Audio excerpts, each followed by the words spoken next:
Pastor Weston Walker from Grace and Mercy Lutheran Church in Hermiston, Oregon. Continuing our Fireside chats, now moving to the topic of Martin Luther's Small Catechism. On one hand, doesn't sound like the most engaging topic. It's an old document and it's got a funny name. Luther wrote this in 1529, so about 12 years after the 95 Theses were published on the Wittenberg church door.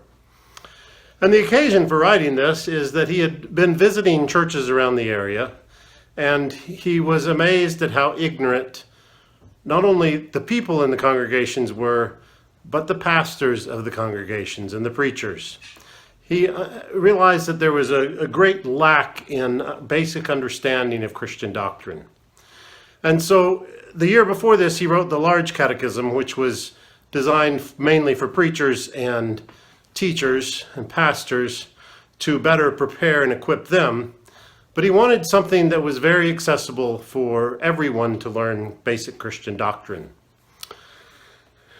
It was written for primarily children to learn the basics of the Christian faith. It was also written for pastors to use in teaching congregations about the Christian faith. And that's probably very much like how many of you, if you grew up as a Lutheran, came to know the Small Catechism. It's been used as the main document in preparing children for confirmation, for understanding the faith and fully accepting and embracing the faith.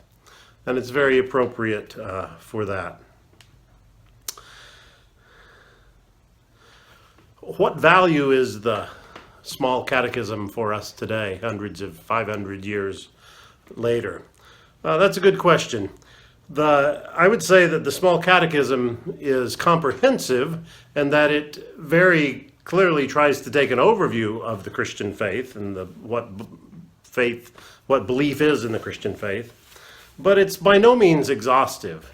It by no means has everything that Christians should know, has no way of providing everything that we need, or even, for that matter, very much.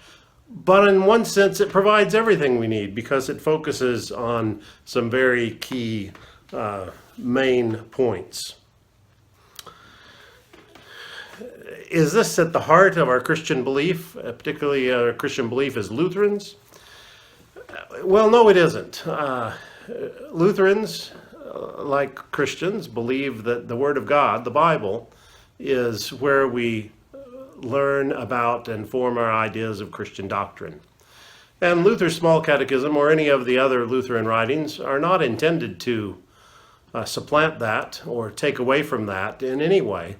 But these extra documents are used to help us understand the Bible. And in that sense, helping us understand the Christian faith, I think the Small Catechism has much to commend itself to us. If you're not familiar with the Small Catechism, it has a very brief outline. First, Martin Luther deals with the 10 Commandments, and then the 3 main sections of the Creed, each line of the Lord's Prayer, and then he ends with sacraments and on some daily prayer that we've talked about in the past. So over these next few weeks, we will look at the Small Catechism, what's in it, and what value it has for us in shaping our Christian lives, our Christian belief, and our Christian living. I welcome you on this journey together.